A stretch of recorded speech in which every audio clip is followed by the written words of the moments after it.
Hello and welcome to Bud's RPG Review, where I give my thoughts on role-playing games, card games and board games. Today's review is Hypertellurians by Mottokrosh Machinations. Okay, first a bit of history. Released in 2019, Hypertellurians describes itself as an easy-to-pick-up role-playing game that stars Hypertellurians, adventurers that explore the length and breadth of the ultracosm in a retro science fantasy style. It is available as a 102-page small-format hardback book as a print-on-demand and as a PDF. It is full colour throughout. Before we begin, I think it's worth clarifying what a Tellurian actually is. The current simple definition is that a Tellurian is something that dwells on Earth, with a Hypertellurian being a somewhat bigger, stronger, faster and smarter one. Right to the cover. Here we have a lovely colourful piece by Anna Katerina Moller, resplendent with creases on the cover like an old poster would have. Okay, to the inside. Once we get past the usual array of thank yous and table of contents, we get to the key principles. The first is easy and fast rules, that being that the core mechanic is straightforward and applies when a resolution is required. The second is deep and meaningful character options. It's simple with a plethora of interesting character variations. The third is link adventures of all types. The idea that different types and tones of scenario can be strung together and feel like they flow. The fourth is swords and sandals meets raypunk. Think older 50s and 60s sci-fi art, that being fighting, sword-wielding monsters in the desert and levitating sand ships. The fifth is natural language rules. This is that many aspects of the game are left open to loose interpretation, and that collective decision-making will produce the best experience. The sixth is drive and narrative. This is encouragement to go with the most interesting option, and no roles where failure would avoid the adventure. The seventh is equipment is key. The idea that equipment shouldn't just be mundane, and that inventory management is key as slots are limited. The eighth and final principle is magic for all who dare. Spells exist in tomes that take up one slot, and anybody can use them if they wield it and read it out loud. We then move on to Chapter 1, Player Characters. In Hypertellurians, your character is someone with unusual abilities, origins and nature. You begin by choosing an archetype and concept and take it from there. The characters each have 3 stats, brawn, agility and mind, with modifiers to these, and defence, drive and weakness. They also get up to 2 starting minor powers from their archetype and 3 from the concept. You have another equipment slot equal to your brawn stat, and all are quick and easy to access. It gives you rules for creating characters from scratch, which is a simple 8-step process, and then moves on to drives. These are the motives your character has, and are presented in a simple paragraph. They range from things like enlightenment, where you start with a book of aphorisms with one that is relevant and useful, forbidden knowledge, where you search for powerful dark occult information and you start with a random dark spell tome and a minor mutation like webbed toes or goat eyes. You get the idea. It then moves on to advancement. The experience point in Hypertellurians is something called wonder. This is used in a shared pool by all characters and is gained by making interesting discoveries and performing wondrous actions. Players get advancements based on the wonder they spent each session, with the table repeating every 100 used back to the bottom, so for example 110 wonder would drop you back to gaining a minor advance. Minor advances are just that, raising an ability score that was 12 or lower by 1 point, gaining a 1 point affinity on an ability where there isn't one, and gaining a 2 point buffer in any of your stats, or increasing a current buffer by 2, gaining a minor archetype power, or gaining a minor cosm power. For medium or major advance, these are raised proportionately. It also goes into level equivalents for those who need them, with 80 wonder spent being the equivalent to 8th level in the standard 1 to 20 advancement system. After this we move on to Chapter 2, Archetypes. The first archetype up is the alien, a creature from another world with unusual physiology. Each archetype has 3 sample concepts. For the alien we have the aquatic creature, a being from another world who is searching for a new planet for its species, the manifested AI, a humanoid shape that is a presence in the physical world, and the Promethean, an accidental survivor of a great ancestral race. Each of the concepts has standard stat scores, a drive associated with their type, a weakness, a list of advances, and equipment. All archetypes have a selection of starter powers listed here, and then it goes on to list their minor powers. For the alien you have the likes of Acid Blood and Zap, medium powers such as Mimic and Spitting Cobra, and major powers like Xenomorph. The major powers can change the look and feel of the character. The next archetype is the beast, a monster in a human form, those with bestial features, origins or tendencies. The first concept is the shapeshifter, a werewolf for example, the Null Madam, a brood mother, and the learned centaur, a wild stallion-like creature interested in natural philosophy.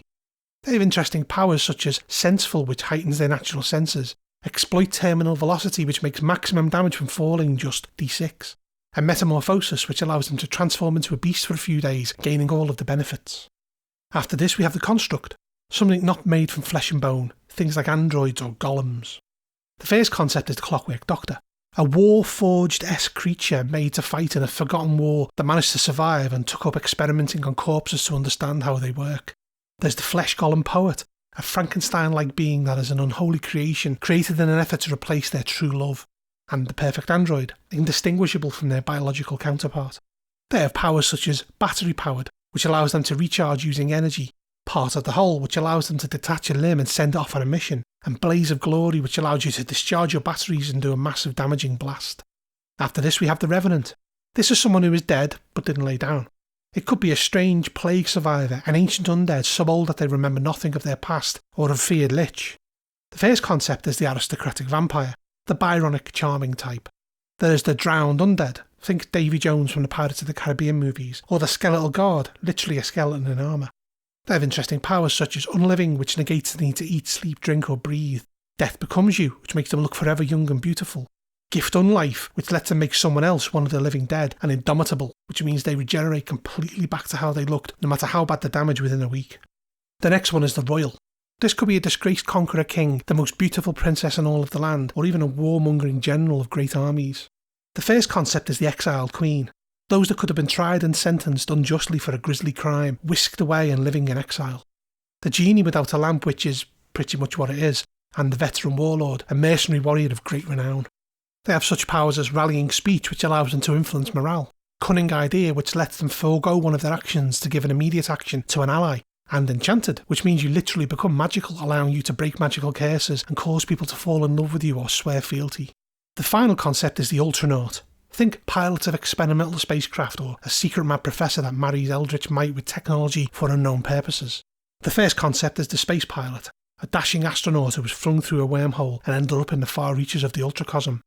The occult totalitarian femme fatale, a technomancer who experimented with the wrong ritual and was tossed through time and space.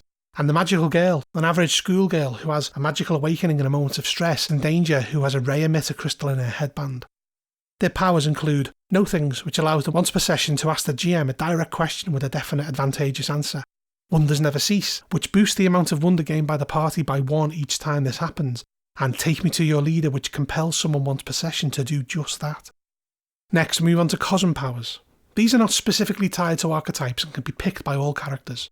There's a list of interesting things such as Byronic, which makes them dark, mysterious and handsome.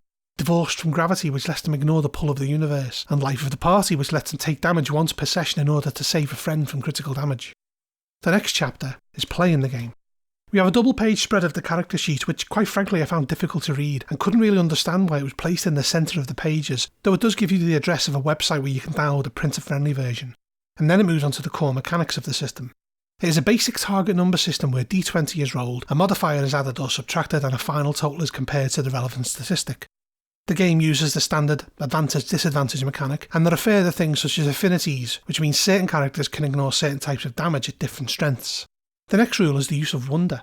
It is kept in a communal pool, and use of it has to have a unanimous consent from the other players. Spending this precious commodity allows players to achieve actions that they would not usually be able to. There are a number of combat actions listed here, things like Brutal Blow, which increases combat damage, and also general actions such as Push Fate, which allows a reroll to be made, even carrying over things like Advantage. Criticals are on the usual 1 and 20, combat distances are close, short and long, and combat is executed in the following fashion. A combat round is made up of 3 parts: fast turns, regular turns, and end of the round. A character taking a fast turn can only take 1 action, but goes first in the round. A regular turn has 2 actions. Combat order is generally resolved by the best agility score. Small actions like drawing a weapon or opening a door are free actions. The players always go before the enemies. Attack rolls are simply an opposed ability versus defense, which is dependent on the type of weapon being used. Defense is agility plus bonuses from armor, shield, spells and the like. And there's also a mechanic for attacks of opportunity, which is triggered by actions from this list. Additionally, there is a cleave mechanic whereby if a character reduces an opponent to 0 hit points, any damage that carries over goes to a close opponent that your attack roll would have also hit. If the damage kills that opponent, another is chosen, and so on. Social conflict is usually dealt with by role-playing, however, when needed, it's an opposed mind check. The rules for damage, death and dying are fairly straightforward. Damage is set against abilities. When damage is done, any affinity is subtracted first, and if the damage passes what is remaining, you need to roll for trauma. For brawn and agility, you roll for physical trauma, and for mind, mental trauma. Damage passes from one ability to the next in the order of Brawn to Agility, Agility to Mind, Mind to Brawn. Affinities that reduce damage don't carry over as it has already been subtracted. The most common damage type is Brawn, followed by the other types such as Psychic, which affects Mind, which armour is useless against, and the usual other types such as Fire, Acid, Poison and the like. Magic damage overcomes any protections unless those protections themselves are magical. Armour reduces damage by its value physically, as does the relevant affinity, and there are spells and the like that reduce damage. Buffers also reduce damage and can help to not trigger trauma. With regard to healing, a good night's rest can remove all ability damage, though not trauma effects, and any healing you receive is spread out among your game stats how you see fit. After this we have the 3 relevant trauma tables: physical, mental and critical. Chapter 5 deals with equipment and inventory. Characters have a limited amount of slots to store equipment in, with backpacks and pouches allowing slightly more to be stowed, listed here.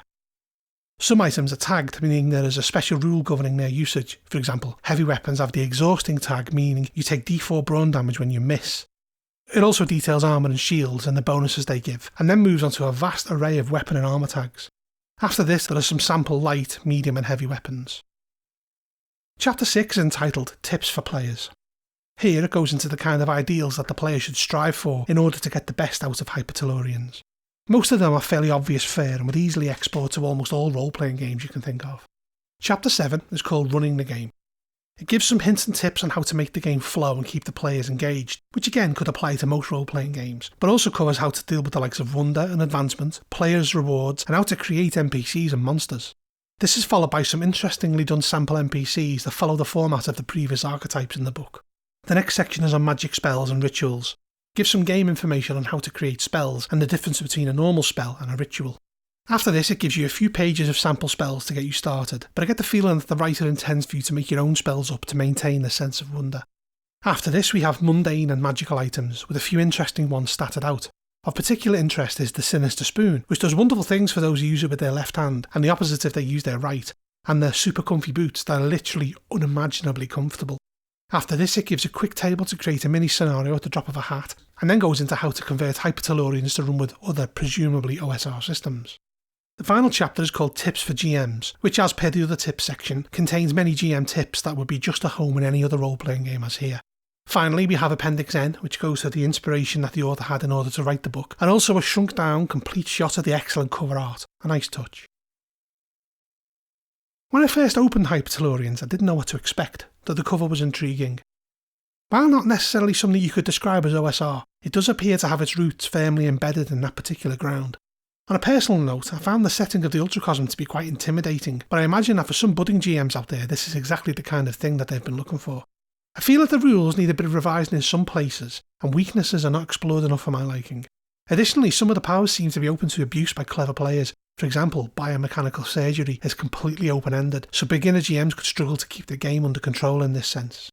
The production values are solid throughout and the art is spectacularly good in some places and really helps envisage the whole sandals and laser guns aesthetic, though perhaps a touch ostentatious at times, at least for my taste. Price-wise, this hardback book with the PDF is only $19.99 or around £15 on DriveThruRPG, which is very good value. The archetypes are really nicely thought out, and you can definitely see the author's influences from Appendix N bleeding through. They also make it easy for players to just pick it up and play. I think not including a bundled scenario is a definite missed opportunity, and leaving out a lot of the tips for players and GMs bits would have easily made room for one. That kind of thing can be found in most gaming books, and a scenario would have helped set the scene far more than any amount of advice could. Also, some examples of play might have helped streamline the understanding of how Hypertellurians works.